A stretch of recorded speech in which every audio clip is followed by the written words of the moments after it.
കോഴിക്കോട് കഴിഞ്ഞ നിയമസഭാ തെരഞ്ഞെടുപ്പിൽ LDF തൂത്തുവാരിയ കോഴിക്കോട്.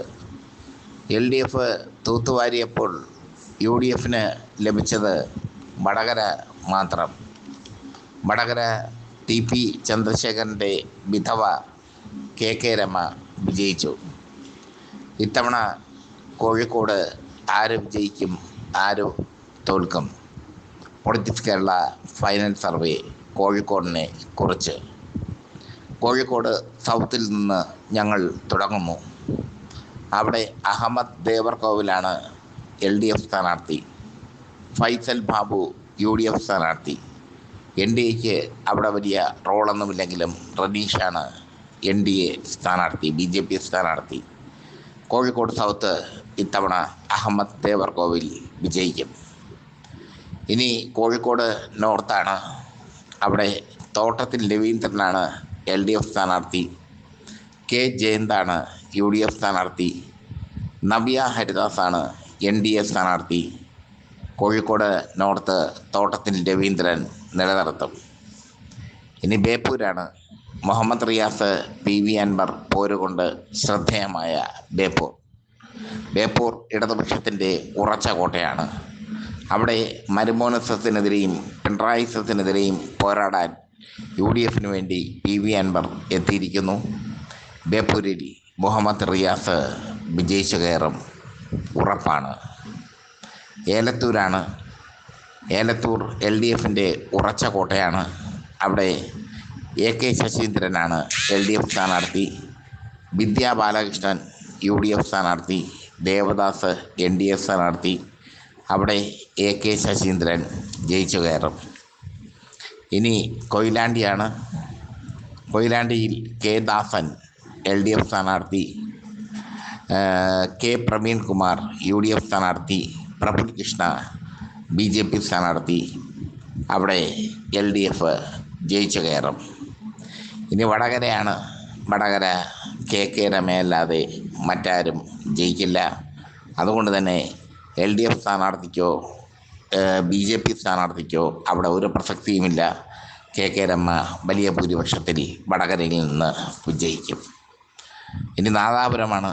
നാദാപുരത്ത് CPI നേതാവ് സത്യൻ മുഖേരിയുടെ ഭാര്യ P വസന്തമാണ് LDF സ്ഥാനാർത്ഥി. KM അഭിജിത്ത് UDF സ്ഥാനാർത്ഥി. ബിപിൻ ചന്ദ്രൻ NDA സ്ഥാനാർത്ഥി. അവിടെ അട്ടിമറി സംഭവിക്കും. നാദാപുരം CPIയുടെ സീറ്റാണ്. വർഷങ്ങളായി CPI കൈവശം വച്ചിരിക്കുന്ന സീറ്റാണ്. ആ സീറ്റിൽ ഇത്തവണ വലിയൊരു അട്ടിമറി തന്നെ സംഭവിക്കും. അവിടെ UDF KM അഭിജിത്ത് വിജയിക്കും എന്നാണ് പൊളിറ്റിക്സ് കേരള സർവേയിൽ തെളിയുന്നത്. അത് വളരെ CPIയെ സംബന്ധിച്ചിടത്തോളം വലിയ തിരിച്ചടിയാണ്. നാദാപുരത്തും സ്ഥാനാർത്ഥി നിർണയത്തിൽ CPIക്ക് അവിടെ വലിയ പാളിച്ച പറ്റി. ഇനി കുറ്റ്യാടിയാണ്. കുഞ്ഞഹമ്മദ് കുട്ടിയാണ് LDF സ്ഥാനാർത്ഥി. പാറയ്ക്കൽ അബ്ദുള്ള UDF സ്ഥാനാർത്ഥി. ഈ രണ്ടുപേർ തമ്മിലുള്ള മത്സരമാണ്. അവിടെ NDAക്ക് വലിയൊരു പ്രാധാന്യമൊന്നുമില്ല. അവിടെ LDF കുഞ്ഞഹമ്മദ് കുട്ടിയിലൂടെ LDF മണ്ഡലം നിലനിർത്തും. ഇനി പേരാമ്പ്രയാണ്. LDF കൺവീനർ TP രാമകൃഷ്ണൻ മത്സരിക്കുന്ന പേരാമ്പ്ര. അവിടെ ഫാത്തിമ റഹ്മിയാണ് മുസ്ലിം ലീഗ് സ്ഥാനാർത്ഥി UDF വേണ്ടി. M മോഹനൻ BJP സ്ഥാനാർത്ഥി. അവിടെ TP രാമകൃഷ്ണൻ നിലനിർത്തും. ബാലുശ്ശേരിയാണ്. KM സച്ചിൻ ദേവ് LDF സ്ഥാനാർത്ഥി. VT സൂരജ് UDF സ്ഥാനാർത്ഥി. CP സനീഷ് NDA സ്ഥാനാർത്ഥി. അവിടെ LDF നിലനിർത്തും. സച്ചിൻ ദേവ് തന്നെ വീണ്ടും വിജയിക്കും. ഇനി കുന്നമംഗലമാണ്. കുന്നമംഗലത്ത് PTA റഹീമാണ് LDF സ്ഥാനാർത്ഥി. MM റസാഖാണ് UDF സ്ഥാനാർത്ഥി. BK സജീവനാണ് BJP സ്ഥാനാർത്ഥി. അവിടെ UDF MA റസാഖ് വിജയിക്കാനുള്ള സാധ്യതയാണ് പൊളിറ്റിക്സ് കേരള സർവേയിൽ കാണുന്നത്. ഇനി കൊടുവള്ളിയാണ്. സലീം മടവൂരാണ് LDF സ്ഥാനാർത്ഥി. PK ഫിറോസാണ് മുസ്ലിം ലീഗിന് വേണ്ടി UDF വേണ്ടി മത്സരിക്കുന്ന മുസ്ലിം ലീഗിൻ്റെ യുവ നേതാവ്. ഗിരി പാസനാലാണ് NDA സ്ഥാനാർത്ഥി. അവിടെ PK ഫിറോസ് മുസ്ലിം ലീഗിന് വേണ്ടി വിജയക്കൊടി നാട്ടും എന്നാണ് പൊളിറ്റിക്സ് കേരള സർവേയിൽ കാണുന്നത്. ഇനി തിരുവമ്പാടിയാണ്.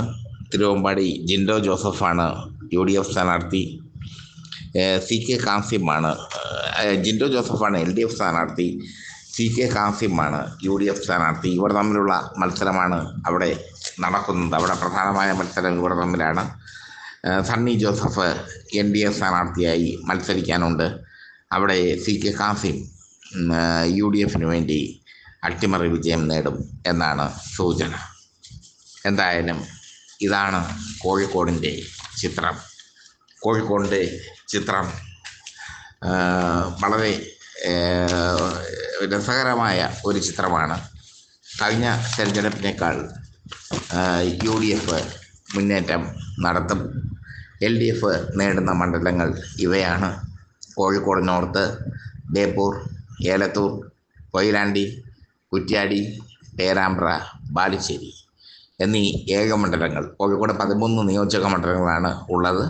അതിൽ കോഴിക്കോട് നോർത്ത്, ബേപ്പൂർ, ഏലത്തൂർ, കൊയിലാണ്ടി, കുറ്റ്യാടി, പേരാമ്പ്ര, ബാലുശ്ശേരി എന്നീ 7 മണ്ഡലങ്ങൾ LDF നിലനിർത്തും. UDF കോഴിക്കോട് സൗത്ത്, വടകര, നാദാപുരം, കുന്നമംഗലം, ബാലുശ്ശേരി, കൊടുവള്ളി, തിരുവമ്പാടി എന്നീ 6 മണ്ഡലങ്ങളിൽ UDF വിജയിക്കും. ചുരുക്കത്തിൽ കോഴിക്കോട് UDF വലിയൊരു വിജയം തന്നെ നേടും. ആ വലിയ വിജയം UDFനെ സംബന്ധിച്ചിടത്തോളം ആശ്വാസകരമായ ഒരു വിജയമാണ്. എന്തായാലും ഇലക്ഷൻ അടുത്തിരിക്കുകയാണ്. പൊളിറ്റിക്സ് കേരള എക്സിറ്റ് പോൾ സർവേയുമായി വരാനുള്ള തിരക്കിലാണ്.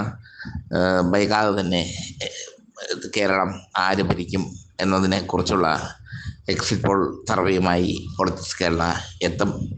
കോഴിക്കോട് ചുരുക്കത്തിൽ CPMന് അല്ലെങ്കിൽ LDFന് വലിയ ക്ഷീണം സംഭവിക്കും. നാദാപുരം പോലെയുള്ള മണ്ഡലങ്ങൾ നഷ്ടമാകുന്ന ഒരവസ്ഥ വരും. എങ്കിലും അവർ 7 മണ്ഡലങ്ങൾ പിടിക്കും. കോഴിക്കോട് നോർത്തും, ബേപ്പൂറും, ഏലത്തൂരും, കൊയിലാണ്ടിയും, കുറ്റ്യാടിയും, പേരാമ്പ്രയും, ബാലുശ്ശേരിയും അവർ നിലനിർത്തും. UDF 5 മണ്ഡലങ്ങൾ LDFിൽ നിന്ന് പിടിച്ചെടുക്കും. കോഴിക്കോട് സൗത്ത്, നാദാപുരം, കുന്നമംഗലം, കൊടുവള്ളി, തിരുവമ്പാടി എന്നീ മണ്ഡലങ്ങൾ LDFിൽ നിന്ന് UDF പിടിച്ചെടുക്കും. ചുരുക്കത്തിൽ ശക്തമായ ഒരു പോരാട്ടമാണ് അവിടെ നടക്കുന്നത്. കോഴിക്കോട് ആര് വാഴും എന്നതിനെക്കുറിച്ചുള്ള പൊളിറ്റിക്സ് കേരളയുടെ ഫൈനൽ സർവേയാണ്. ഈ ഫൈനൽ സർവേയിൽ വലിയ മാറ്റമൊന്നും വരാൻ പോകുന്നില്ല. ഇനി കണ്ണൂരും കാസർഗോഡും വയനാടും ആണ് ബാക്കിയുള്ള പ്രധാനപ്പെട്ട, മലപ്പുറം ഒക്കെയാണ് ബാക്കിയുള്ള പ്രധാനപ്പെട്ട ജില്ലകൾ. ഇനി ദിവസങ്ങളേ ഉള്ളൂ ഇലക്ഷൻ കൊടുമ്പിരി കൊണ്ടിരിക്കുകയാണ്. എന്തായാലും കോഴിക്കോട് LDFും UDFും ടൈറ്റ് ഇഞ്ചോടിഞ്ച് മത്സരം കാഴ്ചവെക്കും എന്നാണ് പൊളിറ്റിക്സ് കേരള സർവേയിൽ തെളിയുന്നത്.